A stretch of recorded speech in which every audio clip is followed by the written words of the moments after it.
And welcome back to another edition of Official Word Sports. I'm Vince. And if you're looking for the usual face on this podcast, that would be Stevie D. Stevie D is MIA. And so we had to go to the bullpen.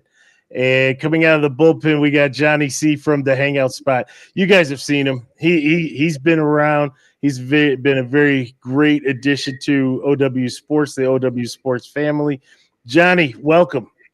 Thank you for having me. Sitting in the co-pilot seat over there. Oh yeah.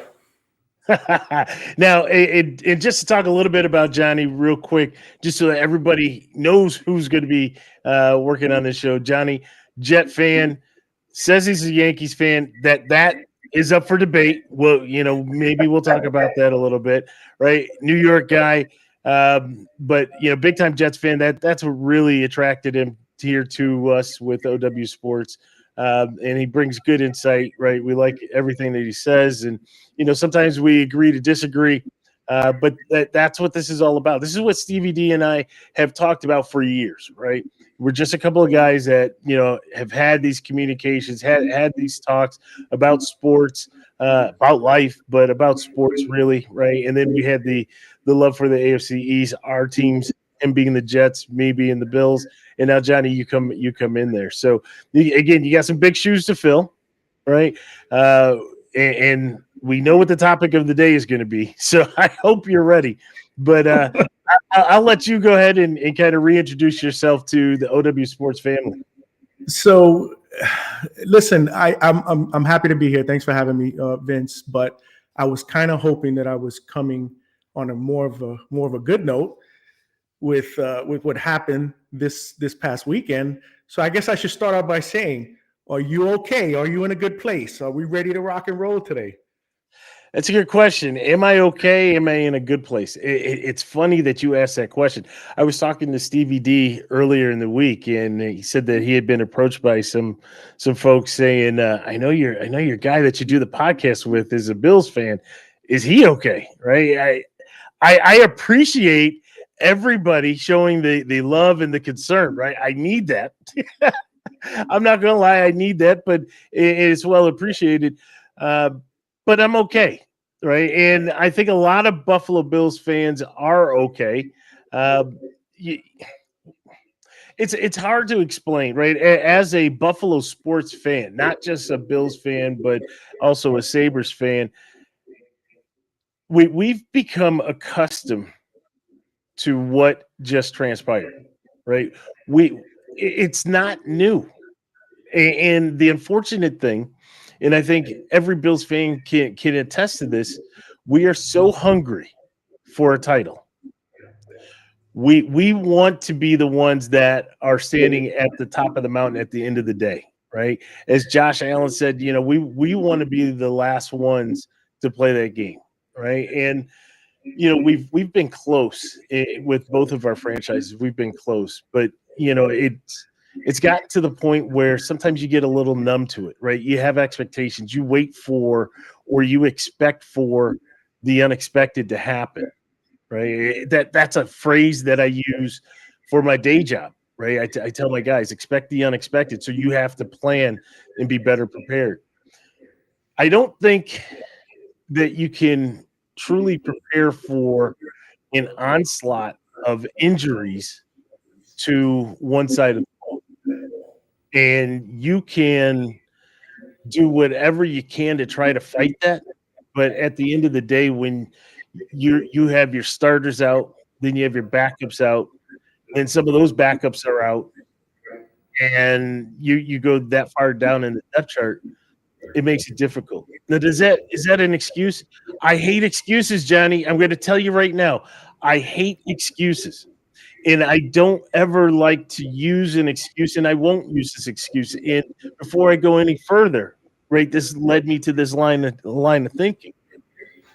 To JB, to Sean the Glue, to Scott Q, and some of the other Kansas City Chief fans who are out there. Congratulations. Right? I'll stand up and I will tip my cap to you and say congratulations. Right? I don't think that was anything in that game that was unfair, right? I don't think that there were any calls that you could really have an issue with. So from that perspective, you beat us. Mano a mano, you beat us. And you beat us at home. So again, a second tip of the cap to you. Now, why did you beat us? I mean, I'm sure if you are sitting at that bar, Johnny, I'm sure there's going to be different reasons, different explanations as to what went right and what didn't go right. Right? If you talk to Kansas City Chief fan, well, we dominated and we did this, and Patrick was there, and Travis was there, and you couldn't stop Chris Jones, and you can have all of them. I think if you talk to a Buffalo Bills fan, they're going to say something a little different, right? Not an excuse, right? Because a lot of people point to the kick that was missed by Tyler Bass. That wasn't it, right? What does the kick? And if you are out there, if you're listening and you are out there, and you are, Bills Mafia, you're a Bills fan. If Tyler Bass makes that kick, what does that do? All it does is tie the game and leaves Patrick Mahomes a minute 48 to get in Harrison Buckner's face or in his field goal space. That's all it does. And you're talking about a defense that was not stopping them. We're talking about a defense again that was ravaged by injuries. You're expecting AJ Klein to run with Travis Kelce. It wasn't going to happen, right? And so from that perspective, it really was touchdown or bust. The unfortunate thing, the touchdown that was there, is that Josh got hit, right? Josh got hit, and when Josh got hit, his pass ended up short, and he wasn't able to connect with Shakir, right? And they made some other plays, sure, right? But I have an issue with the D-line. So, from that perspective, Johnny, to answer your question fully, yeah, I'm okay, right? I'm okay, as I said, numb, expecting it, looking at everything. Yeah, I'm okay. I will tell you this. If I was fully healthy, if the team was fully healthy, or I felt confident that all of our key players were healthy and ready to go, and then this happened, I may be in a different place. You go back 2 or 3 years ago, I was not in a good place when we lost the divisional game to Kansas City in their place. I was not in a good place. When we lost the championship game there, I was okay with that, right? Losing to Cincinnati last year, I was kind of okay because there was a lot that was going on with the Buffalo Bills, right? A lot that had happened. Obviously, the Damar Hamlin situation. You had the snowstorm and the blizzard, games being moved, right? There was just so much that was going on. I had expectations, and I'm not sure if you ever saw that podcast that we had, but CBD at the time, we got smacked in the mouth, right? And we did not do anything about that. And that's what I was most upset about. This one, I can't say the same. Well, all I got to say, Vince, is I commend you and I tip my cap to you, because if I was a Bills fan, it would have probably taken me days to get over this one, because I seriously thought that this was their year to get over the hump with the way that they finished the season going into the playoffs. This was the year. You had the second seed. You had home field. This was Patrick Mahomes' first road playoff game. You had beaten them earlier in the season. And yeah, you're right. I mean, with the injuries, the injuries are always tough to overcome. Unfortunately, that's, part of the NFL, right? The game that we play, it's all about timing, when they happen, when they don't happen. And obviously going into this game, it's, that's what I would consider bad timing. But yeah, this was a tough one. This was a tough one. And I'm not a Bills fan, but and I said it on one of the videos that I did this week. I think this was one of those that, even regardless of the injuries, man, the Bills had their opportunities. But it's almost like against Patrick Mahomes, the type of player that he is, if you don't play a clean game, it's going to be hard for you to beat them. It's almost like when this game kind of reminded me of those days when the Knicks used to go at it with Michael Jordan and the Bulls. And those Knicks teams, they were tough, and they would take the Bulls to 6-7 games. But then what happened in Game 7? Usually when you give Jordan an opportunity, especially in crunch time, he's going to kill you.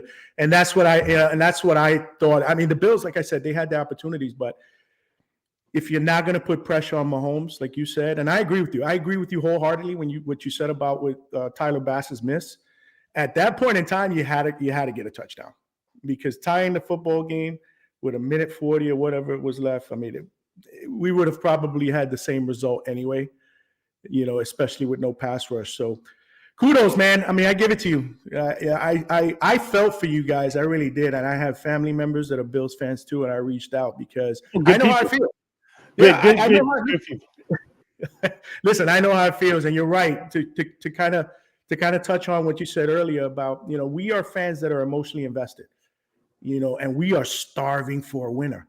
And anytime that we get remotely close, like this, when we get into the playoffs, we win a playoff game, we got a home game, we got momentum going in, we're thinking this is it. So I'm glad you're in a good place. But I will tell you, I said this to one of my cousins who's a Bills fan. I still think with Josh Allen, you guys are going to be fine. I mean, your future is bright. When you have a quarterback, you're always going to have an opportunity to play in these type of games. Problem is, again, you better hope that you don't have that New York Knicks Chicago Bull thing where if Michael Jordan isn't there, the Knicks probably win a championship or two. I mean, they just couldn't get over that hump. And that's what I fear, because it's almost like every single year, don't forget with that one. Then we ran into Elijah one. So that was just getting out of the East. But you got there. At least you got to the finals. Well, see, the problem is, though, Johnny, we've been there 4 times without the crown. Next time we go, we need to walk away with some hardware. That's still part of the reason why I call it the exhibition game. But so Johnny, let's get into this one a little bit, right? I'm not going to, just like I didn't during a win, I'm not going to do it during a loss. I'm not going to go play by play, but I certainly want to highlight some of the key plays and key decisions, right? When we talk about some of the, what were the factors that ultimately were the demise for the Bills? Gerald had just commented, the drop balls, and certainly that was big, right? You had Trent Sherfield with the drop, and then obviously with Stephon Diggs, which was a huge drop, right? It was just a backbreaker, because it was a momentum killer. Yeah. But I want to talk what led up to that, because just from an overall coaching perspective, right? What I saw was wrong, and I could see it happening, and just I could see it real time, and I'm waiting.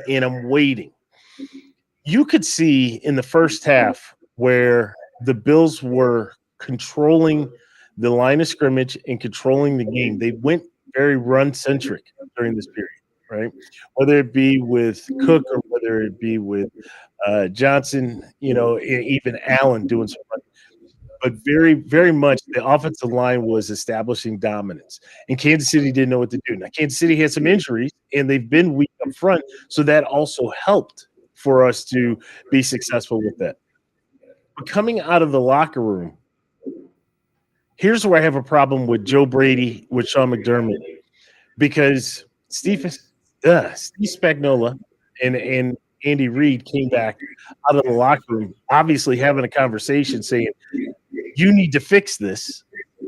And so what did he do? The Chiefs decided that they were going to stack the box. Stack the box means safeties are coming down, right? Linebackers, instead of taking between 5 to 7, now all of a sudden they're 3 to 5 behind the from the defensive line. And you look at it, and I pointed this out. You could see right in your screen, you could see all 10 defenders, because they played a single high safety. You could see all 10 defenders basically with between the line of scrimmage and about 5 to 6 yards from the line of scrimmage. And then they had variations of blitzes that were going on, so a lot of run blitzes, but they were forcing the action to stay right at the line of scrimmage. This was to shut down the run game. Okay? So as I'm watching this, and I'm thinking, okay, football is a game of adjustments, right?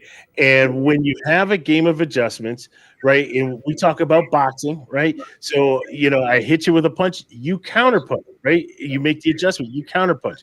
And that's what should be going on. I don't know what Buffalo thought going into half, right? Did they think that Kansas City was just going to allow them to do that? So they weren't prepared for the counterpunch, right? Agreed. But even if you're not prepared for the counterpunch, as a football mind, you don't have to be a great football mind, right? You can play Madden and know what to do here, right? But when you're stacking the box and I see a single high safety, it is screaming. I mean, screaming for play action pass. Right? Why am I doing play action? I am going to fake the handoff so that the guys that are 4 to 7 are now going to be 1 to 3. I'm going to have wide receivers that will have a step 2 to 3. And if you look at they had a lot of 12 personnel, and if they didn't have 12 personnel, they had 3 wide receiver sets, right? They were running 11 with 3 wide receivers, but the receivers were being used as blockers. You could then have those guys go out, right? Run, a drag, run, a go route. Another one, run a post. There's going to be somebody there, and your single high safety, he doesn't know what to do. But you didn't do that.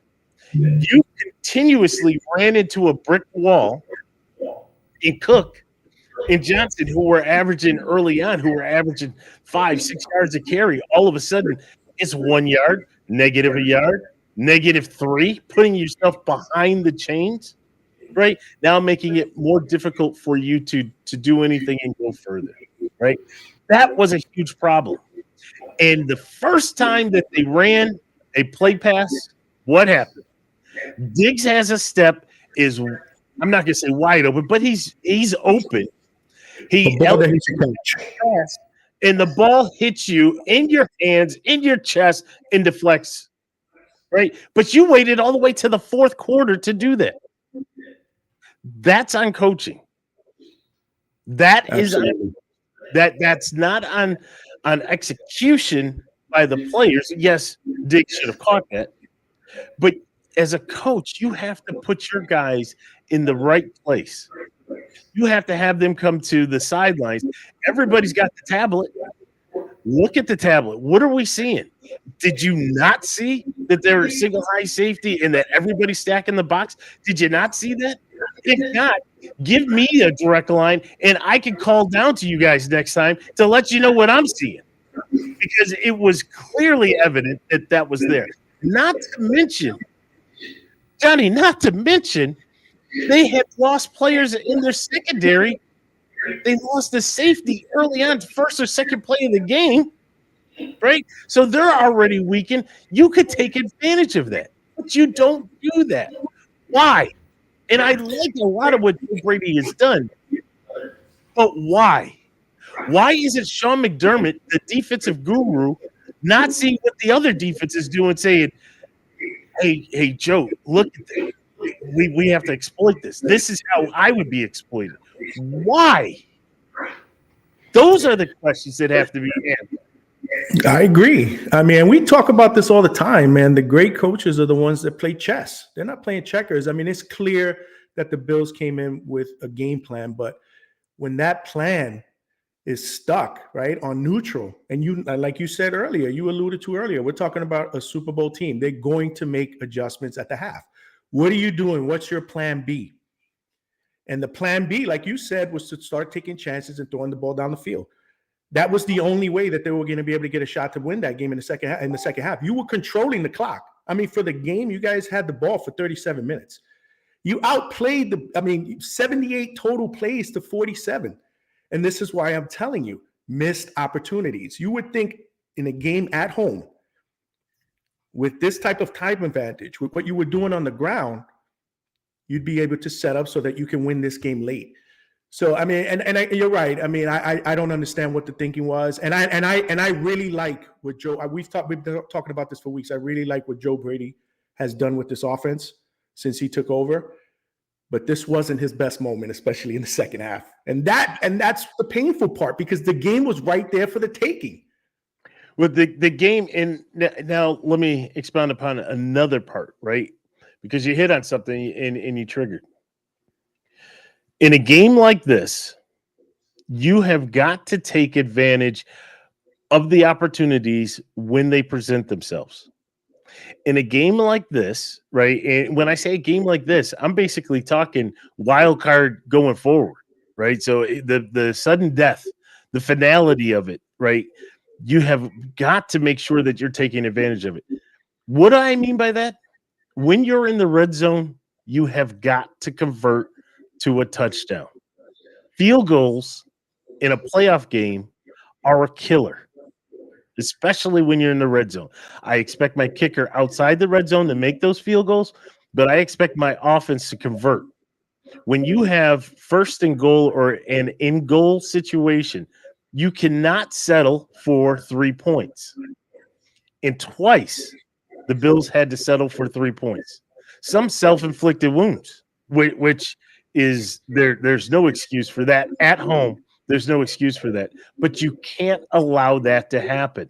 And so when you said missed opportunities, those were two huge missed opportunities. Think about that.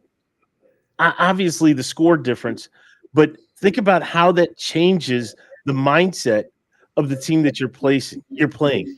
You're going now from getting 3 to getting 7. In that score quickly will change what Andy Reid, what Patrick Mahomes, what they're calling out there. All of a sudden, instead of handing the ball off to Pacheco, now Patrick Mahomes has to say, I have to throw the ball, and I really don't like my options besides Rice and Kelsey, but now I have to look at other players, right? MVS and Houston and all those other guys who he has no confidence in. But it then allows Buffalo to be in a more, again, I talk about this all the time, to be in a more dominant type situation. It allows Sean McDermott to put his guys in a more pressure situation. But when you have to kind of say, let me pause for a second, you're done. And you're pausing because you don't know if you're going to give it to Pacheco or not. Oh, look who's there. Look who's there. That guy. I think he was afraid.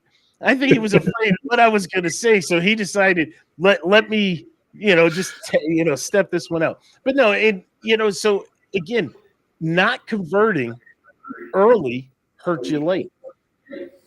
Right. And right. I think you hit on a good point there.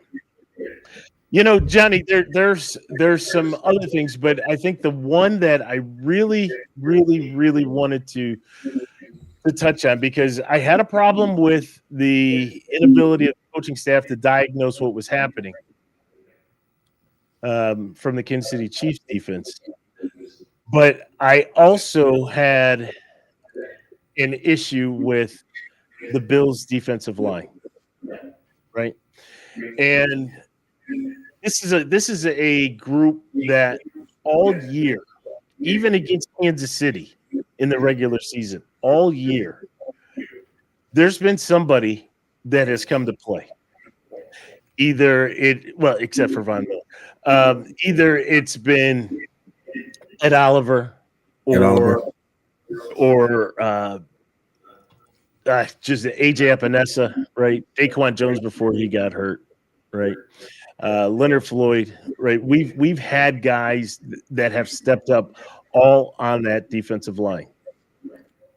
And for this game, there was a very, I don't know the right word, because this is a family show. So I'm trying to find the right word to say, but at the end of the day, let me just say, nobody showed up.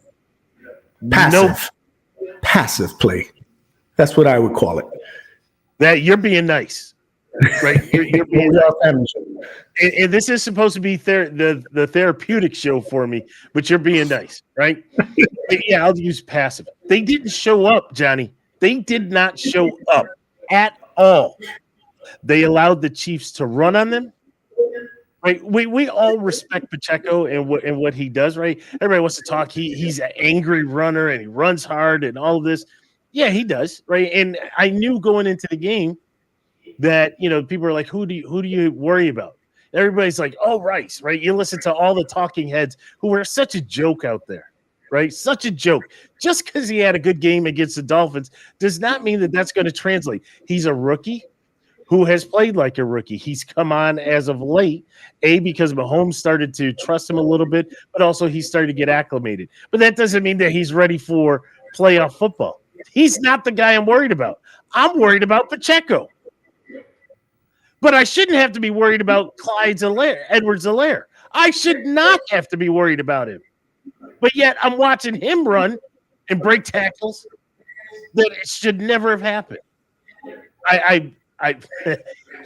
That should never have happened.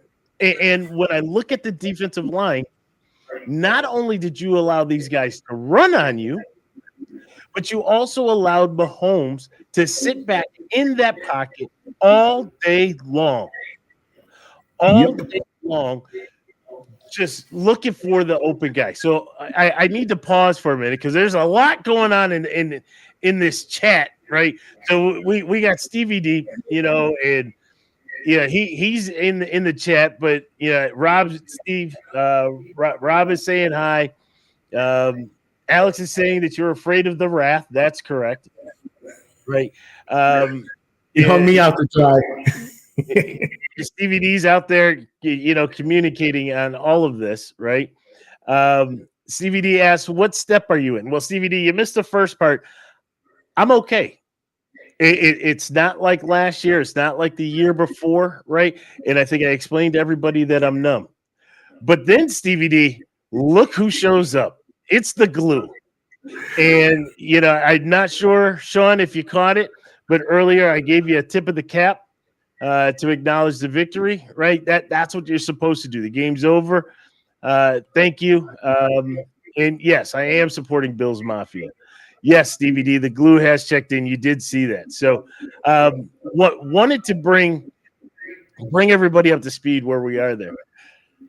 But Johnny, again, when I talk about it, I just mentioned how Mahomes had all day.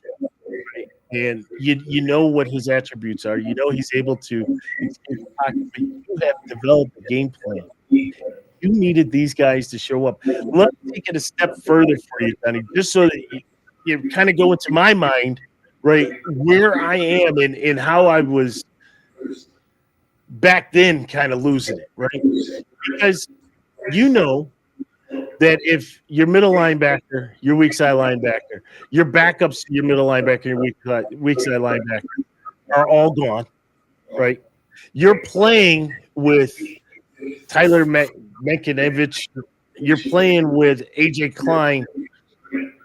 You're struggling, right? You are really struggling. You got a guy that was sitting at home eating Cheetos, right, and drinking Mountain Dew just a week ago. You got another guy who all he does is cover kicks, right? I want to be careful. I respect these guys for the grind. I respect these guys for the fact that they're playing in the league. Again, no disrespect there. But you are where you are for a reason. They are backups for a reason. Absolutely. That's right. Yeah. Who's to say through more hard work, more study, more film session, more experience that you can't move it to that next level? We've seen it happen all the time. So you could go from just covering kicks to maybe being the backup, right? But what's the difference, right? Physical attributes, age, money, right? I can't leave the money out, right? The guys that get paid don't usually get right sent that far back, but when the higher you go means that you have a greater knowledge, a greater concept of what that position takes, the angles that you have to take, the ability to how quickly you can read and react, how physical, what your endurance is, what your speed is, right? There's so many different factors that go into that. And so when that's gone, right, there's a void. I go back to the defensive line, right? The defensive line, I know everybody at this point is playing with injury, but they were the healthiest part of the defensive unit, the healthiest. And I say that for a reason, because if you are together as a unit, a defensive unit, and you see that your brothers behind you have backups of backups that are playing, you know that they're the backup of the backup. You know the guy was eating Cheetos and Mountain Dew last week.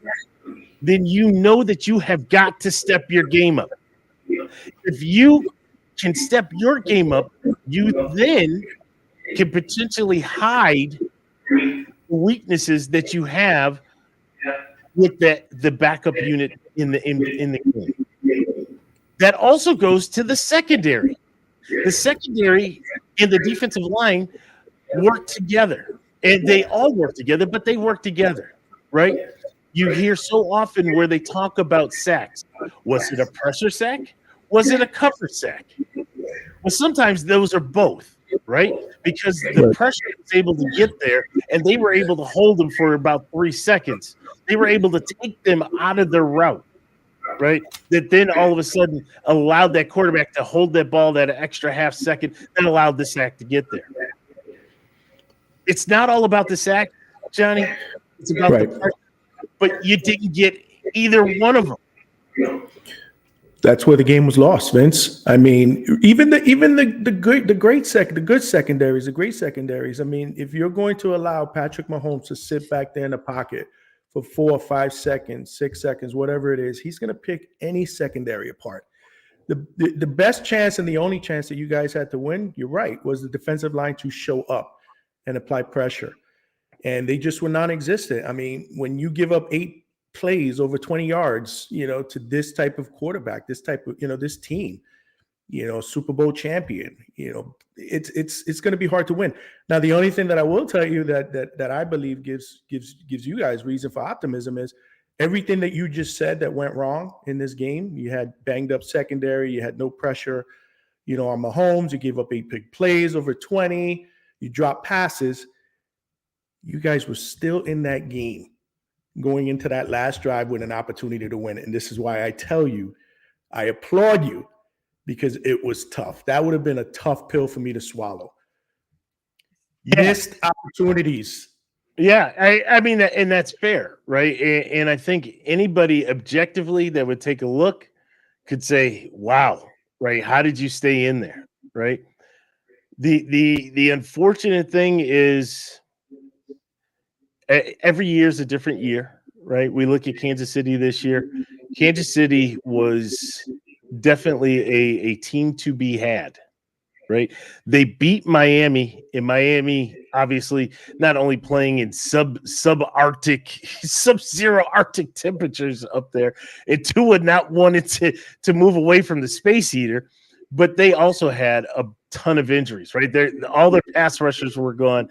They had injuries in their secondary. They had injuries at their linebacker core. I'm not making excuses, and I hate Miami, and I will be open and honest about it, right? Oh, well, too bad, right?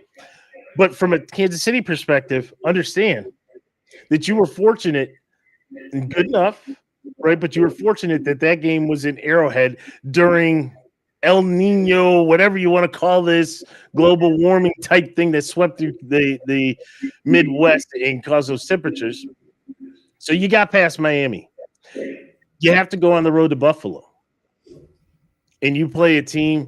Hey, again, I go back to first time on the road too. This is uncharted territory for the Chiefs. Yeah, absolutely. But what do we say? You came to Buffalo, you came to Highmark. Fans were ready to go. They were there throughout, but you played a team that again defensively was decimated by injuries, and not only were they decimated, the one unit that was healthy didn't show up. You did a good job against that. I'm going to applaud. I'm going to applaud Juwan Taylor, right? Who I've been on this guy all year long from game one when he should have been flagged, 35 of the 60 plays, but he had a great game. right? Humphrey had a great game, right? They were able to stop that defensive line. But you were fortunate that the rest of the other 7 guys out there, or 6 of the 7 guys, were hurt, right? Even Poyer and Hyde were hurt. Now you have to take that and go on the road to Baltimore, which we're going to talk about in a little bit. I don't think you're going to be faced with the same fortunes that you were in the first 2. Meaning, Buffalo, you had a chance. If you would have brought your A game, you would have had a chance. Because this is a team, again, we talk about Rice, right? Young, up and coming. We've talked about it on the show in the past, right? This kid is going to be special, right? He's got something. It's not there yet, right? We're seeing glimpses of it, and we know he has it in him. He's going to be special, right? You have an all-pro tight end. You have an all-pro center, and you have an all-pro quarterback. Outside of that, there is not one player on that team that should scare anybody. Not one. On the offensive side of the ball, right? I want to be clear. On the offensive side of the ball, there's not one other person. I'm not scared of any of the other receivers. I'm not scared of the backup tight end. I'm not scared of the backup running back.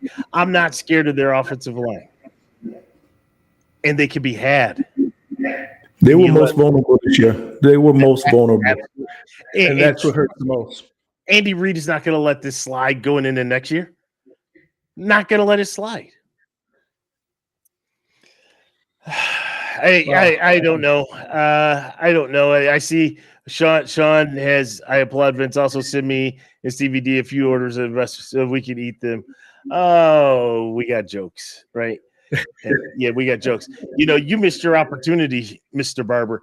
If you would have come on the show and kind of stood up and wore your Chiefs red, maybe I was feeling a little frisky. I would have made a wager on that. Luckily, I wasn't. You weren't there, so that saved me some money. That's for sure. Wait, what you got? Sean is a class act. Mr. Barber is a class act because he's out here giving you your kudos or whatnot. But remember, he was on the show that week after you guys had beaten the Chiefs, and and I watched that show, and you guys went back and forth on that, and he took it on the chin. So I mean, he's a class act. He is. So he asked a question, right? And I guess to kind of put a cap on this, right? Again, some bad drops, right? And this kind of leads us into the next segment. What next, right? You had drops by Diggs. You had the Sherfield drop.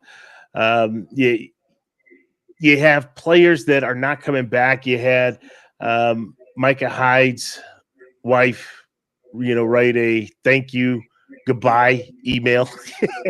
You're reading it, and it just screams of this is it. But in all reality, you look at Poyer and Hyde. Both 5 years coming in. They played 7 with us. That's 12 years in a position that's very demanding on the body at safety. They both have gone through injuries. They both have played through injuries, right? At some point, you really have to have that real conversation. And I think they're at that point where they have that real conversation. So what is next, right? What is next? And as Sean asked, are they going to take a page out of the book for what the Chiefs did with Tariq Hill?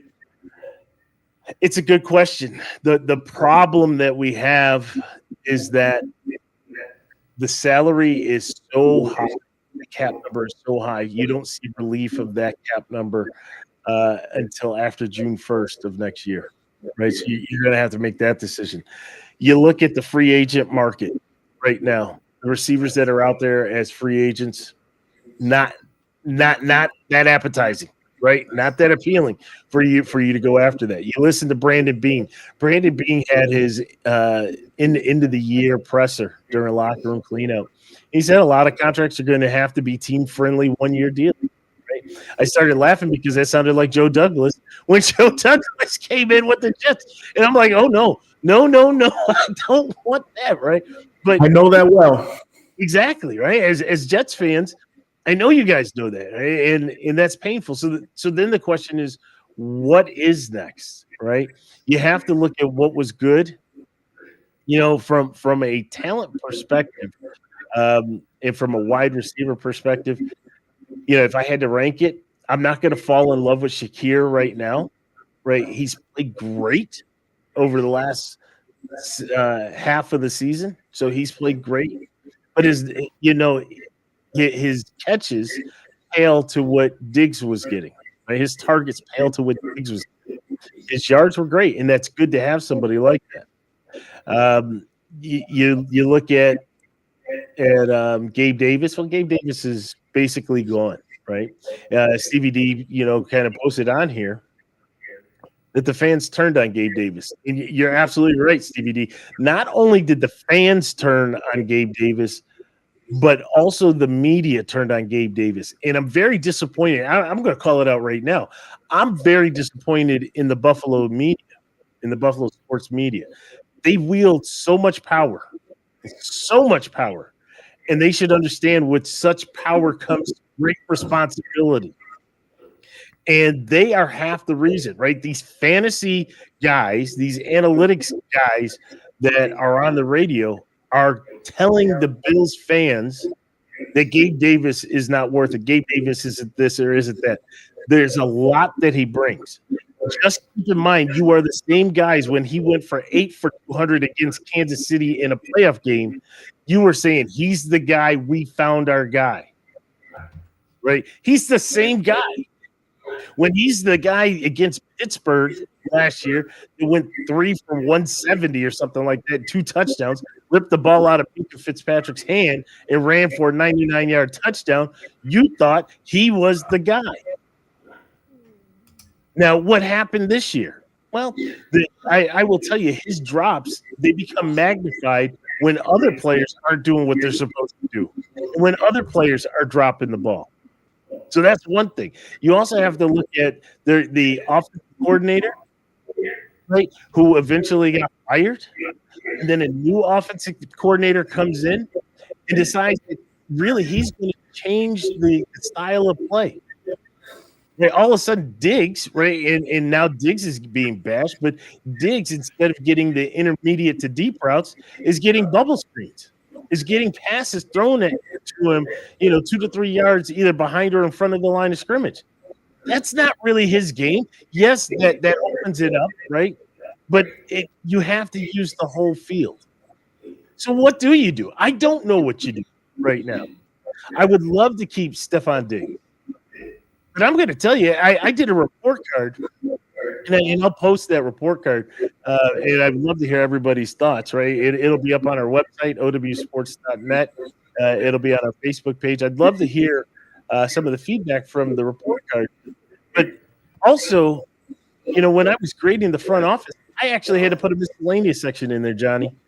The reason why I did was because there were a couple occasions where the Buffalo Bills communications or media or however you want to call it, they always seem to put every other Bill, 52 guys, in a nice view, right? But there's one guy. They always wait for that one shot of this guy to make him look like the bad guy, right? And I'm talking about Steph Diggs. Mm-hmm. And this goes back, and I talked about it on the podcast. This goes back to when we were checking in for training camp, right? And you see the guys carrying their suitcases and their dirty clothes hampers, right? They're carrying that in, and they're bringing all that in, and they're all smiling, waving, and all that. Here comes Steph looking down at his phone, right, and kind of looks up. So he doesn't have that smile. Click. Let me get that picture. That's the picture you put up for the fans to see, checking in. Well, now everybody runs rampant with that. Oh, Steph not happy to be here? Does he want to go to Dallas? Is he having problems with Josh? One simple picture. When they say a picture says 1,000 words, but it depends what picture you want to use. And we don't know what happened once he got past there. He could have been smiling like he always does. Steph is always smiling. But now he's got to answer questions. And that would annoy me, Johnny. That would annoy me where I'm happy. And all of a sudden you got me, looking down at a phone and having to react like that. That would bug me. Well, that's the media. That's the media for you, man. Well, one more. Then you have Maddie Glab on hot mic, gets caught. She's part of the Buffalo Bills organization. She gets caught on a hot mic talking and saying disparaging things about Steph Diggs. You know, kind of, if I'm Stephon Diggs, I don't need this. I'm playing through injury. I'm giving you the best I got. I got my guy who I've established a great relationship with at quarterback, number 17. We're good. But I got you taking shots at me. I don't need this. So, it's a good question. It really is a good question. So my question, Vince, is how do you feel about McDermott? I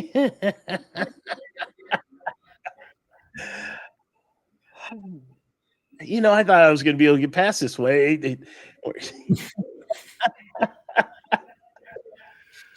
Oh. Didn't let you off the hook that easy. So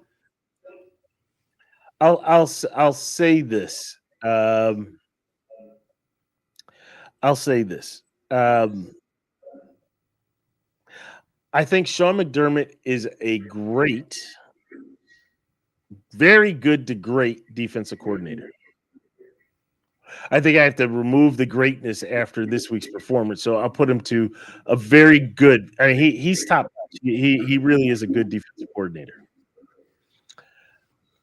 I do not believe that he is a good or great or championship head coach, and I've said this time and time again.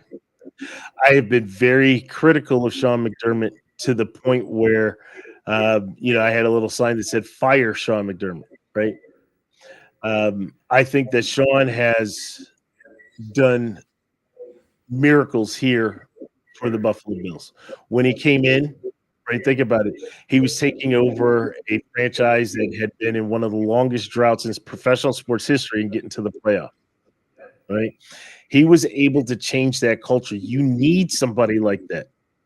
And I give him so much credit and so many kudos for that. You need to have that type of personality, that alpha mentality that comes in, owns and commands and owns the room, right? And by his being, it just emanates to the others that are in the locker room, and they either get on board or you're gone, right? And he did that. Right? The moves that he made early on, people he brought in that respected and followed him, they came on board. People that didn't get it, they're gone. And we see them all throughout the league. Some of them are out of the league now, right?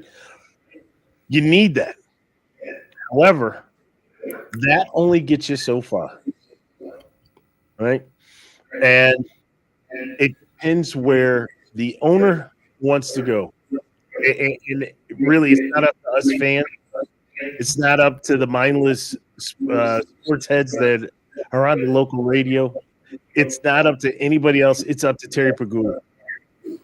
Terry Pegula, are you happy with what Sean McDermott is doing? And are you content being anywhere from 10-win to 13-win football team, but knowing that there is not a glass ceiling, there is a cement cinder block ceiling above your head, and you are not breaking through? If you are okay with that, then Sean McDermott will stay the head coach of the Buffalo Bills for many, many years, because he will be able to, he and Brandon Beane will be able to put just enough of the pieces together so that the team is successful. We as the fans, right? We continue to drink the Kool-Aid, right? We continue to say we got a shot. You continue to listen to the national media who knows nothing about your team except for just what they think they know. While you have Josh, while you have this, while you have that, right? And they say, well, you got a shot. You're an odds-on favorite to win the Super Bowl or exhibition game. But you're an odds-on favorite to do that, right? And we as Bills fans are like, yeah, we do. Yeah, we do. I'm going to be in Vegas, right? I was saying that. I was thinking I was going to Vegas. And if I wasn't going to Vegas, I was going back home for the parade, right? That's what I'm thinking. But you drink the Kool-Aid. And Sean McDermott continues his last year after year after year. But if Terry Pagula is like any one of these owners that absolutely want a championship, and there's no other to look than the Glazers.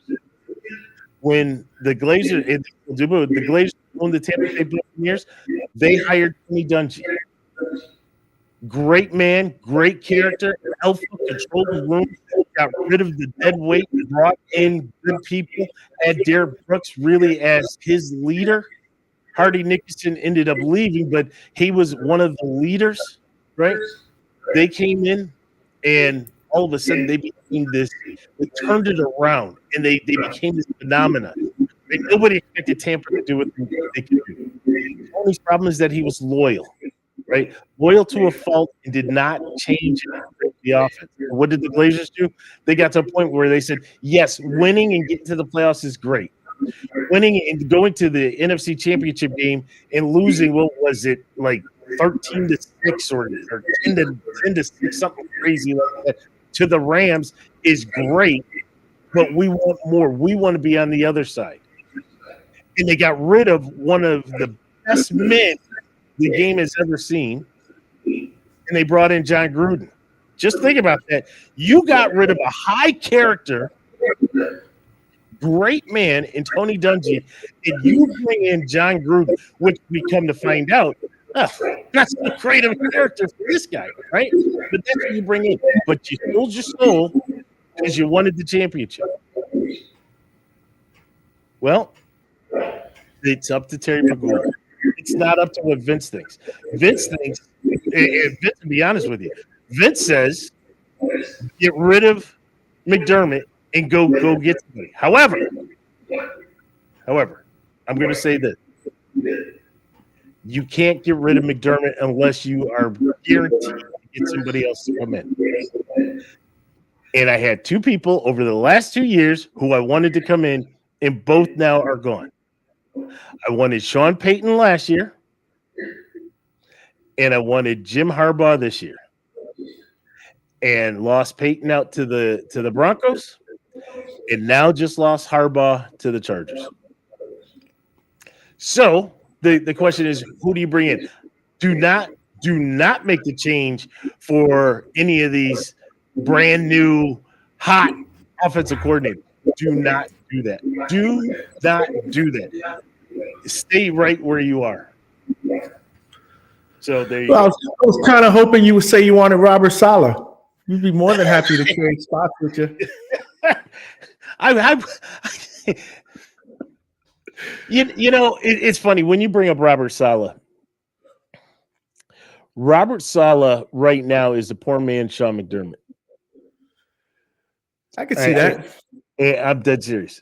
Great defensive mind, right? But I call him the poor man's Sean McDermott because he lacks a lot of what Sean has that has been able to have this team rise, right? Correct. He is beholden to a 40-year-old quarterback who wasn't even on his team a year ago, but is dictating who his coordinator is, dictating who his wide receivers are, dictating which linemen should come in. For what? Right. And we've talked about it, and I see you start turning different shades over there. Want to be careful. Don't get me started. But what I'm saying, those are all the bad things with Saleh. What is good about Saleh? Saleh is a great defensive mind, right? I do believe that. I really do. And I think that I think he's probably not even probably. He's not the right man at this time for the Jets. He needs to really learn, reevaluate, self-evaluate his abilities, his weaknesses, so that he can turn those weaknesses into strengths. But unfortunately, living under the microscope in New York or New Jersey, however you want to consider it, there's a lot of media that follows it, and there are expectations. And if it doesn't happen, you get flustered real quick. And I that's what I believe is the problem there. just looking, there's a lot of chat going on. So a lot of people here we see, Kenneth said that it just seems to make the wrong decision at the critical time in big games, talking about McDermott, and that's true. He really does. It's that in-game coaching, right? Johnny, I know you've seen this with the Jets, and it's what drives us crazy is the calls that people make, right? How you as a head coach can think, let me waste all my timeouts when a team is trying to go up by 3 or 4, where I'm going to get the ball back, but I need to go down. But I want to use my timeouts to see what formation you came up with, right? I'm supposed to be this great defensive coordinator, and I have these great leaders on the team. Then we should be in sync. They should know if we're running this play or we're switching to this one, right? I don't need to take the timeout. You take the timeout when you have a pee-wee football team, right? And the kids are running around picking up, dandelions and looking at in the sky. And you're like, timeout. All right, guys, huddle up. Let's do this. We're at the level now. And you talk about the process. You talk about having the team prepared. Then I don't need to waste that timeout. If you have those timeouts, think of the things that could have been different. Look at the Eagles game, how that could have been different. You said you knelt on the ball in the Eagles game because you didn't have any timeouts. Why waste the timeouts, right? And you go all on that one, right? There are plenty of games where you wasted timeouts. You weren't prepared for the Broncos. You called the timeout when thinking you're going to kick. He misses it. Come back on the field. There's a penalty for 12 guys on the field, and good. But what are you doing? What are you doing? Right? You almost have too much power, which is why I know you wouldn't do this. But why don't you move into Leslie Frazier's role and bring somebody in to be the head coach? Just saying. By the way, I say the same thing about Saleh, though. I wouldn't mind him as a defensive coordinator. Everything you said about Saleh, just for the audience, I've said more than that, even double on my videos on my channel, except I said it a lot more animated. Yeah. A lot more animated, and Vince will tell you. Oh, yeah, no doubt. But let me tell you, as I sit here right now, I don't believe that there is anybody right now out there for us to take. I really don't. Might as well stick with what you got. Sometimes the grass isn't green on the other side. So Joey's got a question. Joey, you're killing me. You're killing me, Smalls. Man, that was the same, Joey. That was the same question I was asking during that game. Like, what are we doing here? Now, luckily, it didn't come back and bite you. I mean, Mecole Hardman's fumble, into the end zone that gave you guys the ball back with a touchback, bailed McDermott out, because he would have been bombarded with questions about that after the game. Like, what was he thinking? Let me tell you, if the fumble out of bounds doesn't happen, which you got so lucky, but if that doesn't happen, game's over. Up 14, game is over right there, right? Oh, yeah. Again, there was not a controversial play that you could come back and say, I'm crying because the ref screwed me here. There just wasn't that play. Now, to Joey's question.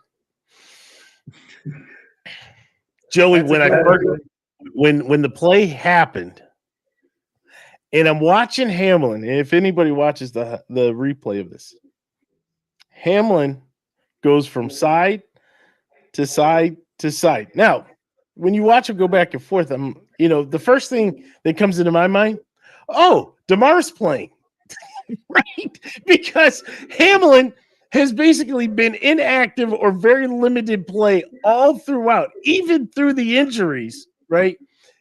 A lot of times he is in a healthy scratch or deemed as a healthy scratch. So to see him out there and to really be out there, right? Not on the sideline, and you see the number 3 like this, he's actually on the field, right? They're going to snap the ball and he's on the field. And I'm watching him go back and forth. It just didn't dawn on me. And then all of a sudden you see the angle snap and it goes to Hamlin. Again, this is a family show, so I can't say. I just tell you that there were some letters like, what the bleep is going on? And then you're watching and you're like, did you just call that? Right? That honestly, Johnny, that's what I was thinking. I couldn't believe it. I couldn't believe it. And then anger took over. All right. Now I told you I'm in a better place now. Anger took over at that. Why would you give it to DeMar? Right? DeMar, at best, he's a safety who doesn't like to hit. Hey, let me tell you, he is a safety that, and this is pre last year's incident. He was a safety that doesn't like to hit. So why are you going to give him the ball where he's going to have to get hit and drive his legs to get the additional yards? Have no idea. Okay. Meanwhile, you have a 6'5", 230-pound or 240-pound quarterback that likes to hit, that will take on linebackers, that will take on defensive linemen, right? God forbid there's a member of the secondary out there. He's going to try to jump over him, right? He loves it. He eats it up. And if you're going to call a fake, you might as well just go for it. You might as well leave Josh out there and say, Josh, hey, agreed. Hey, big fella. Hey, big fella, this is what you like to do, right? And let Josh do it. It just blew my mind. Now, to your point, Johnny, you're right, right? McDermott was given a get out of jail free card by that fumble. That's what it was. Like, it was a get out of jail free. And then it's set up for, of course, the Diggs drop, but neither here nor there. I gotta be honest. When he fumbled into the end zone, I said, "Oh, this is definitely going to be a Bills win right now." When you get those type of breaks, let's not forget the 2 fumbles, one by Josh Allen that wasn't recovered by Kansas City because the guy failed to fall on it. That was another break. I think the Bills are getting all the breaks. They're definitely winning this game. It was, it was pretty crazy. Yeah. So, there are a few things that, I know we've gone long here. And again, for those of you who are tuning in to expect to see Stevie D, I think he wanted to try to avoid the venom. So you let me take the bullets for him. Let's just call it what it is. He did. So he calls up and he says, "Hey, Johnny, you mind sitting in for me real quick?" And so Johnny's here. We appreciate it, Johnny. And of course, you can watch any and all of his videos on YouTube. You can go to you tell him it's yours. Go ahead, Joe. On YouTube. Just search the Hangout Spot on YouTube. You can check me out there or our website, owsports.net. We actually have a link to our podcast where you can get my podcast directly from there, or you can get me on Instagram at the Hangout Spot. My link is in the bio as well. So tune in. We're doing a lot of good stuff in 2024 right here from the Man Cave. This is how we do. And nice man cave it is, my friend. I see you got the dartboard in the view this time. So, maybe we link up. I'll throw some pins over there. I know you got my favorite video game in there, so I may never leave. I'm gonna be honest with you. You may have to set up a shop for me because I see everything in there. I mean, that is a little piece of heaven over there. We'll do a live show here one day. Oh, now you're talking. So just a couple things, and then we'll kind of move on and talk about the championship games here. Some things that really stood out, and I listened to McDermott, right? People asked, earlier on the show, what about McDermott, right? Here's a quote from McDermott. I'm a defensive coach, but I'm going to say this, and we just lost to Andy, but I cut my teeth around Andy Reid, who is a pass first, you throw to win, right? That's what McDermott said. And that has been my philosophy since pretty much day one here. Okay? So if that's your philosophy, why would you set your quarterback up with average to subpar receivers aside from Steph Diggs and maybe Gabe Davis? You brought in Deontay Hardy, who you only threw maybe I need to pull the stats, maybe 10 catches. Trent Sherfield, and 10 maybe too high. Maybe 5 catches. Trent Sherfield, 5 catches. You didn't think about putting Shakir into a focal point until the second half of the season? I question that. Right, you had Beasley and John Brown and Emmanuel Sanders, and you had some receivers early, but Josh was just getting into his skin. He was just becoming 17, the MVP, potential MVP of the league. Now that you have that, you can look around the league, right? You have Deebo Samuels and Brandon Ayuk. You look down here in Tampa, you got Mike Evans and Chris Godwin. God forbid you go up to Cincinnati and you look at all the receivers they have over there, right? Pass happy. You don't see it. You drafted a tight end that you didn't even start throwing to until midway through the season, and then after that, you seem to throw to him only in the first half. Where was Dalton Kincaid in the second half of the playoff game, the most important game? But you say that you cut your teeth and you're pretty much a pass-happy guy. A pass-happy guy knows how to throw screens and throw balls to the flat to a very elusive type running back. I don't think you are. And if you think you are, then I think you need to go into the mirror and self-evaluate yourself, because you're mistaken. You are a defensive coach who is a conservative coach. A conservative coach who put the governor on your quarterback for the first half of the year because you were afraid he was going to get hurt. That's who you are.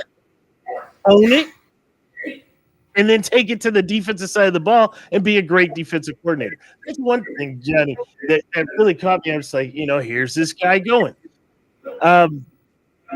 Then there was from Brandon Bean, which I thought was funny, right? He said Leslie Frazier was still under contract, and they decided that they were going to let his contract expire, right, and not resign him. Thus, you fired Leslie Frazier. Please say what you did. You fired Leslie Frazier. He was your scapegoat. And so in order to kind of cover it up, you knew that there was 1 year left on the contract. And Leslie wasn't going to take a head coaching job in 2023 or a defensive coordinator job in 2023, but you still paid for this man so you could kind of make it look good. Listen here, everybody that's part of Bills Mafia that supports the Bills. Just like Stevie D would say that they're lying to you in New York, they're lying to you from One Bills Drive. You can't take what these guys are saying to you as the gospel. We, as fans, have got to be smarter. You've got to read through and read between the lines. You have to listen to all of their comments. Don't just take it at face value because they're not telling you the truth. And then once you start to piece everything together and you start to see that puzzle start to form, just like you guys do, Johnny, you start to see what Salah's saying and you start to see it start to form. You realize here's the real story. So here's the real story. And I'll go back to McDermott. Here's the real story. He put that out there saying that, yes, he wants to pass because now he's got a quarterback for $45 or $50 million on the books. And he hasn't won anything with this guy. He's gone up against people who were offensive juggernauts that are moving forward. You have Lamar Jackson, who now has ratcheted up his game and taken his team to the AFC championship game. And he's doing it not only running, but throwing. if Sean McDermott needs, when he goes in to sit down with Terry Pegula, he's got to have his story ready. And let me tell you, this is the precursor. This is the opening statement to the story when Terry says, "So, Sean, tell me what's going on." Well, Terry, I'll tell you right now, things are going good. Tough loss. You know, we had a lot of injuries. I like to pass the ball, Terry. Yeah, I want to throw it all around. I learned from Andy Reid. You saw how he could pass it. Get it out early so that you can trust the process and give me another 3 years. That's what's going on there. I'm done. I'm done. I could go on for hours. I'm done. Taking a deep breath. Yes, indeed. All right. I know I said I'm done, but we have some big games coming up, right? Before we get to the big games, we had some breaking news, right? We have coaching change all over the place. Everybody thought that the biggest coaching change was going to be Bill Belichick, but it really hasn't been Belichick. It's everybody else. What do you got? What are you hearing? Jim Harbaugh. He's coming back to the NFL. Chargers just picked him up today, which was no surprise. I mean, he was linked to the Chargers weeks before the season ended in college football, but I mean, it's going to be interesting. Who told you that? Oh, there's a lot of people that were talking about that. I had him linked to the Buffalo Bills. I don't know about anybody else. I had him linked to the Jets. I'm talking way back.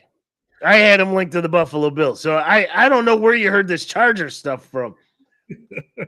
Listen, if anybody wants to hear the knowings of what's going on, they got to come to OW Sports. Go to OW Sports. Go to our Facebook page. You'll hear between me, Johnny, my man right here from the Hangout Spot, Stevie D. We'll tell you what's going on, or at least what should be going on. We'll tell you that much. Go ahead, my man. It's going to be interesting, man. It's going to be interesting. Now you're coming off a national championship. You saw what he accomplished with the 49ers. He has a quarterback. So at least he has that, piece, an important piece. And I think that's one of the reasons why he was attracted to this job in the first place. But wow, I mean, they made a splash. And it's and like to your point, right? If you're going to let go of your coach, you want to make sure that you're going to get somebody that is obviously going to be an upgrade. I would consider him an upgrade. He's had success. And I know there's going to be a lot of fans that are going to say, well, he's a college coach that's coming out of college and they don't succeed. But a lot of people forget that he was an NFL head coach first, who actually went to a Super Bowl with the 49ers and Colin Kaepernick. So this is going to be interesting. This is going to be really interesting. I'm intrigued by this move. So what surprises me with this move is going to be the relationship between Harbaugh and Spanos. Spanos being the owner there for the Chargers, who, I mean, he is a mix of Jerry Jones, David Tepper. There's some other ones that are out there. He's a special breed over there, right?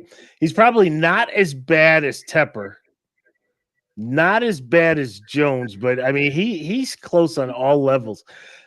The fact that, and you said they had a plan. I don't think they had a plan.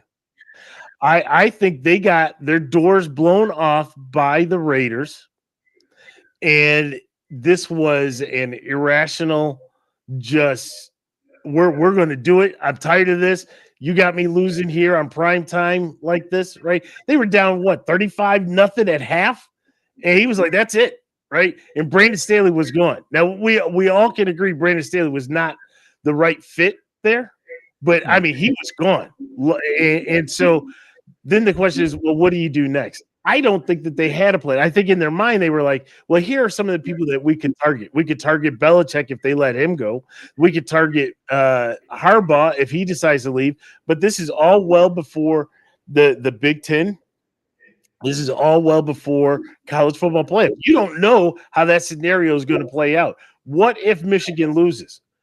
God forbid the NCAA in college football puts Florida State in that they should have. Florida State could have been the rightful owner of the college football playoff. Then what does Harbaugh do? Right? Does he come back saying that my job isn't done? Does he say, well, I can take advantage of the 12-team playoff? So I don't think that Spanos really played that one out. I think he got lucky, and I think he got nervous, and I don't know, we will see. I think he may have conceded some of the power to Harbaugh for this position. That's going to be interesting because that's a question I was going to ask. And I think at this point, you almost have to, because look at the Chargers. There's been high expectations for the Chargers for the past few years, and they just haven't met those expectations. And, here's another year with a good young quarterback in Herbert that, you're basically wasting away. I mean, you have to start to win and produce results. So what better way to do that? Get the biggest college coach name out there, and possibly, I would guess, he's going to have a lot of say in personnel moves. They haven't said anything. It just recently got announced, like literally an hour before the show started. But it'd be interesting to see what type of stipulations he comes with. And then to go back to Harbaugh, I think realistically, when they fired Staley, I think that's a job that he probably had his eye on weeks ago, because it's an ideal situation. And these coaches. He had his eye on coaching the Buffalo Bills and Josh Allen. That I just want to be clear about that. That's what you wanted him to have his eye on. Buffalo with 3 feet of snow, Southern California, beautiful weather year round. He's in Michigan. He's winning in Michigan. He's winning in Michigan. He's tired of that weather. Now plus, Johnny, being from the north, the older you get, you don't have to deal with the snow. You pay somebody to deal with the snow. He was coming to Buffalo. Or you could do a week and move to Florida and get away from it entirely. But again, not going to talk about that. But again, if you're looking at it from his perspective, this is a perfect situation for him. He's going into a situation where he's probably going to have a lot of leverage. He's coming off a big win in college, so now his value in stock is even higher. And he's got himself the most important piece of the puzzle, which is at least he has the core.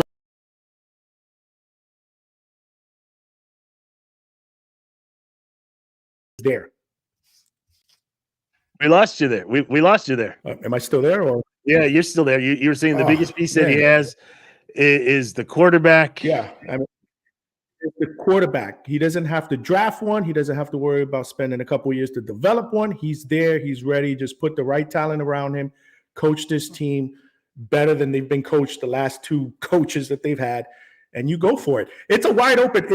Again, like you said, they're in a tough division with the Chiefs and now the Raiders. They're bringing Antonio Pierce back. That was also big news over the week. I'm happy for that. I think he's earned his opportunity there. So I'm glad that Mark Davis, and I think it had a lot to do with a lot of the player chatter behind the scenes as well. But he did the right thing. And we live in a day and age where even the right thing sometimes and the right move and the common sense move just doesn't happen. So I applaud him for bringing him there. And I'm switching gears here, but it was the right move. I think it's a good fit for Harbaugh. And I think at this point in time, the owner just has to kind of sit back and let him operate. Yeah. No, I hear you with that. We'll have a more detailed show. I think let's let all the dust settle because there's still a lot of moving pieces. Tennessee got their guy. Question is, where does Vrabel end up? Where does Belichick end up? Right? These are all questions that we still want to figure out. What happens to Pete Carroll? Maybe Pete Carroll comes to Buffalo. Novel concept. Just saying. But we'll see what happens. But Johnny, we still have 2 games on the schedule, right? Our show isn't done. We have yet to transition to season 7. Season 7 is still weeks away, which means that we need to discuss, we have the AFC Championship game.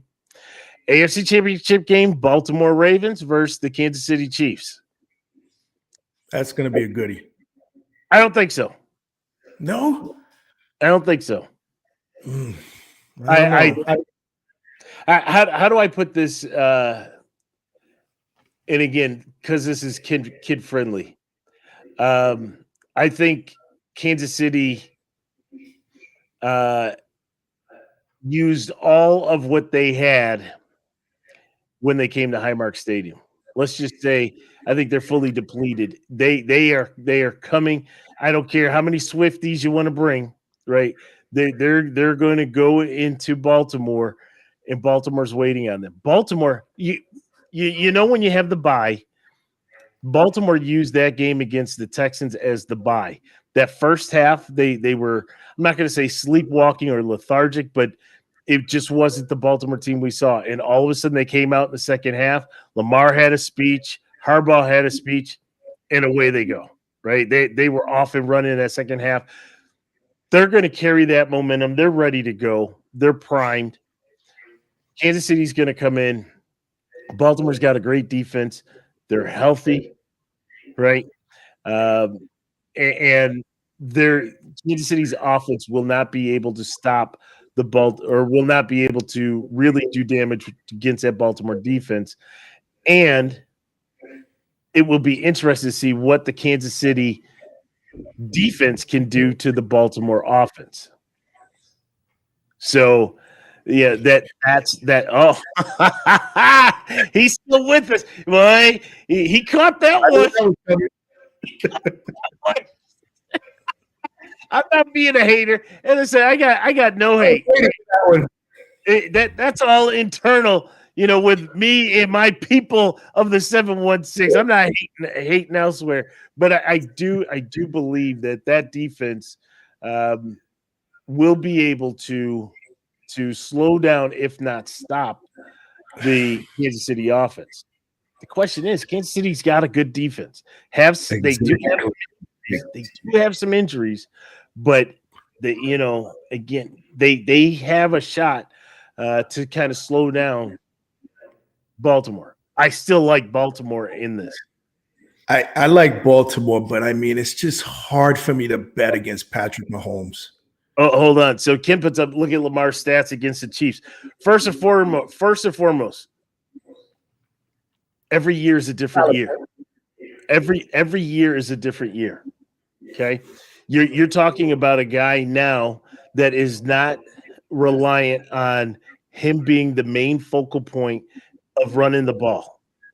You're talking about a guy now that has weapons for receivers. Right? They drafted a receiver. I mean, this is mind-blowing, right? You still have a run game. You're getting Mark Andrews back, and you developed while he was out, and didn't really develop because he was already making strides in Isaiah Likely. You have weapons all throughout. This is a completely different team, compared to years past. And that's why we have to be careful when we say, look at what happened last year. Well, that was last year. We had free agency, a draft, new coaches. The body's gotten older. Guys have gotten injured. Guys have gotten healthy. It looks completely different. Just like, again, I'll go back to the Buffalo-Kansas City matchup. You had two different teams between week 14 when we played Kansas City in GEHA Stadium, and we won that game, versus the teams that took the field last week at Highmark. Two different, right? Everything is so fluid and changing. Sorry, go ahead. No, go ahead. All right. So for that one, I know we typically don't do picks, but I am going to go out on a limb.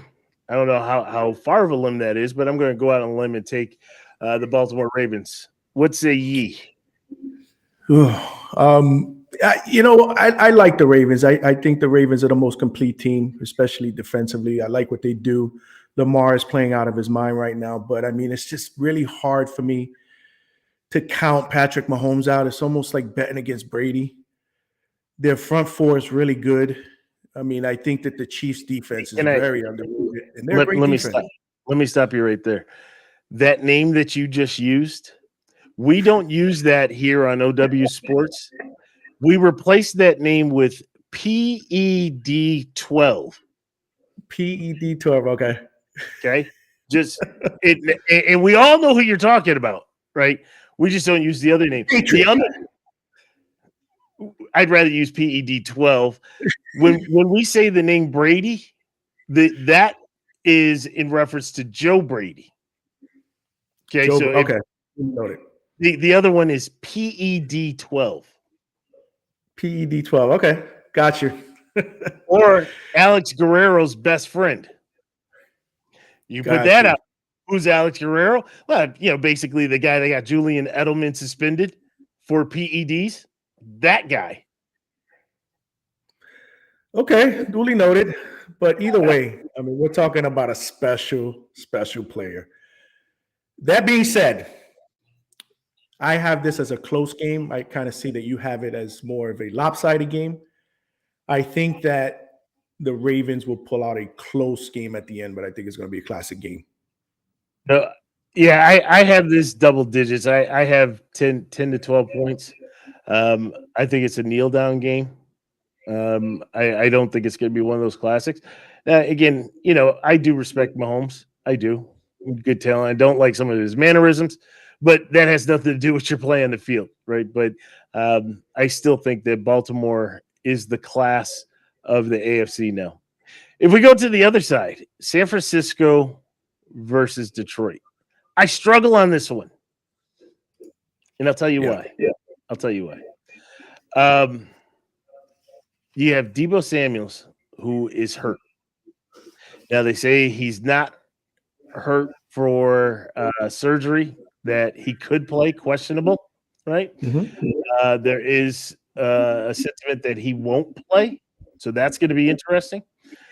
If he doesn't play, it severely impacts that offense, and it severely impacts Brock Purdy. Who is my other one that I talk about in this one? Please, enough with the Brock Purdy stories. All right? Just please, enough is enough. Yes, he was Mr. Irrelevant, but that's only because you tagged that as, since he was the last pick, you tagged that as some special thing. The guy was good enough to play in the league. He was a third string quarterback, right? Who is playing in a system that allows for him to be successful. We have seen when the pressure gets to him, he struggles. Right? Now, he doesn't struggle because he was Mr. Irrelevant. He struggles because he has not been fully exposed to all that the NFL has to offer. He also struggles because Kyle Shanahan struggles in big games as well. So, you add those two, that creates a little bit of a situation. I love Christian McCaffrey. Love me some Christian McCaffrey, but I don't believe one man can do it by himself. Okay, so then I look at the other side. Boy, I don't like Jared Goff. I think he's the most overrated quarterback out there. I just do. But everybody else, I love on Detroit. I love Detroit. I love the receivers. I love the running back. I love the tight end. I love what they did to strengthen the offensive line. I love Detroit on offense. I just don't like Jared Goff. However, what I will say for Detroit is that Campbell is putting these guys in a position to be successful. Whether it be his aggressive play calling and the way that he is dictating his coordinators to be aggressive, right? When teams aren't expecting you to be aggressive, or whether it be the style of offense that they're running over there, right? There is a lot to like about Detroit. Detroit's defense, a little bit suspect, right? So, I could see a higher scoring game in this one. But in as much as I've found the positives from both, the one X factor for me, Johnny, the Detroit Lion fans. That's going to be interesting to see how they travel. Well, how they travel, they're coming out of the woodwork. Where were you a year ago? Listen, I mean, I get you've gone through pain, but let me tell you, these two guys that are sitting here, the guy that's not sitting here right now, we have all gone through pain year after year after year after year. So I don't want to hear about, well, we were really bad. Yeah, so were our teams. But you know where we were? We were sitting there with pride, wearing our team's logos, supporting our team, saying, I got you. Well, this year's our year. So I don't want to hear that you went through all of that. And now everybody's got a Lions jersey. Everybody's got a Lions hat. I mean, Fanatics must be making money hand over fist with all these new jerseys. Everybody with an Aiden Hutchinson jersey. Everybody with a St. Brown jersey. Show me some Lomas Brown jerseys, and maybe I'll take you serious. You show me a Billy Sims jersey, I'll really take you serious. But I bet they don't even know who those players are. they have definitely become this year's America's team. I saw a map somewhere on social media where it ranked every state and what teams they were rooting for. And I think like 3/4 of the country were rooting for the Lions, supposedly. I don't know where they get these stats from, but I just thought it was interesting. But I mean, realistically, Vince, I mean, it starts with the head coach. I mean, it's hard to root against the Lions. I mean, Dan Campbell this team has taken on his identity. They're blue collar, they're gritty, they're tough. His coaching style, I mean, fans adapt to it. I mean, as sitting there as a Jet fan, I relate to the Lions fans because, we've been through misery for so long and we're starving for a winner. And they finally got this type of coach that just inspires not just the players, but he inspires a city. I mean, I love what they're doing. This is going to be a tough game for me. Again, I wasn't really impressed with the way the Niners won. I do give them credit for the way they performed at the end in the fourth quarter when it really mattered. But I mean, to your point, I love the dual-headed monster at running back with Gibbs and Montgomery. I love the way Goff spreads the ball between St. Brown and the tight end Laporta. I think that the Detroit Lion fans are going to travel. It'd be very interesting to see how much blue is in the Niner playing field. But yeah. I mean, it's hard to root against them. I'm picking Detroit because I just think that they're due. They're due.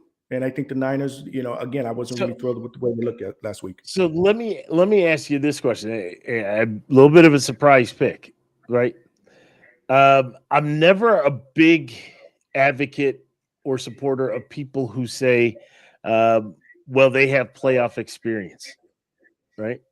I just am not, right?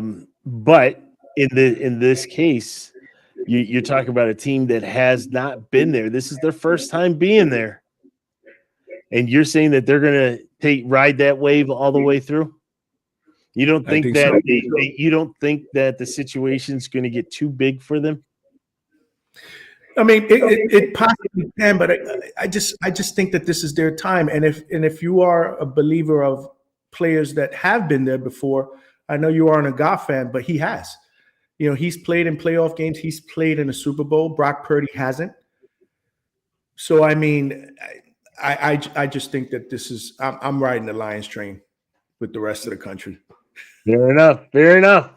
Well, that's what this show's all about, right? Is these are opinions. Johnny, I really want to thank you for co-piloting this episode.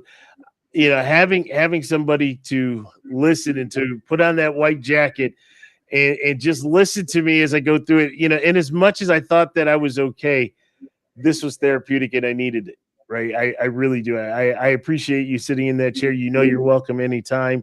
As you've told folks, you can hit your pod. Well, you have videos, not necessarily podcasts per se, but you have videos that you're shooting. It seems like on a daily basis, there's always another one that's popping out. Something hits you in the head. You're like, video, right? And you're throwing up content that I think a lot of the folks out here would appreciate and would enjoy. It's the hangout spot. Please make sure you guys go out there, check them out, give them a like, give them a subscribe, show some love out there. And even interaction. I see you interact, with a lot of the viewers, right? The comments. So you're monitoring and sending feedback. So please, I ask everybody to do that. I want to say thank you to everybody who participated. This was a little lively one here, right? You had Ken and Joey and Sean, Stevie D, Gerald, right? We had people all over the place, and I really do appreciate it. We do here at OW Sports. We're about making this to be fun, right?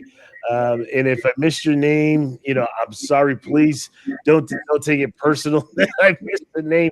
But we like to have fun. We like to sit around, right? If I could have my druthers, we'd all be sitting at a bar, eating wings, right? And drinking beer and talking and debating, right? And at the end of the day, you get up, shake hands, dap it up, and we'll see you next week, right? And that's what we do here at OW Sports. So again, remember to give us a like, give us a subscribe. You can follow us. We're on YouTube as well. You can follow us on Facebook, Instagram, on X. We're out there, and certainly love having everybody take part in the show. The last thing is, we're coming up on the end of the NFL season. So as we hit the end of the NFL season, that means that it's going to be the end of the season for OW Sports. That doesn't mean it's the end of OW Sports. There's new things that are coming, right? New things that are happening. We're expanding and we're trying to grow the brand. We want to be able to give you guys the best content that we potentially can. So look for some of the new things that will be happening. We're definitely going to start, and this is where I'm going to start asking now, because we have our annual Hall of Fame debates. We have our annual top 10 players by position debates.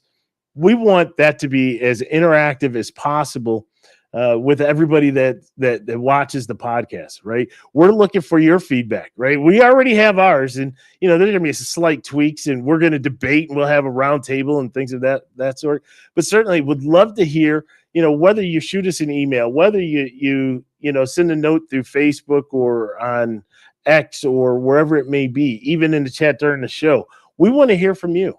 Right, we're going to post a lot of these clips out there in social media, but we want to hear from you. We want to hear what you think, who you think should be number one, who you think really deserves a gold jacket, who doesn't, right? Because if you ask me, and I think if you ask Stevie D, the Hall of Fame, especially for the NFL, the Hall of Fame has really become just a popularity contest, and everybody gets in. When you say Hall of Fame, and this is what I ask you out there, what does Hall of Fame mean to you? Hall of Fame means to me the best of the best, right? You can be the best, but are you the best of the best, right? And for that, it should be a very small group that goes into the Hall of Fame. Then you should have the outside group that is for everybody, right? The best. But in that small one, you have the best of the best. And, really, and I won't go too much into it, but Johnny, one of the things that, I always told Stevie D, it should not be a static location that you go, because there's always somebody better, right? We saw from the quarterbacks of the class of 83, right? Marino, Kelly, Elway, O'Brien, Blackledge. You saw all those quarterbacks. You look at the new class that we have out there now. Well, then you had Manning and PED 12, but you look at the new class and you're thinking, wow, these guys are doing, Josh Allen is doing stuff that those guys could never do. God forbid, things that Marino and Kelly and Elway could never do. Mahomes is doing these things. So where do they sit in that pantheon of quarterbacks, right? And if there's only room for 10, somebody's got to go. Somebody's got to go, right? So let's have that debate. Let's experience that. Let's make it live. Let's get everybody to come through. Johnny, I know you're on board. We were talking a little baseball earlier. We're gonna that hasn't been forgotten. We're gonna talk about that one. Have some fun with that. But sure. for my co-host for this show, Johnny from the Hangout Spot, I'm Vince. We'll talk to you soon.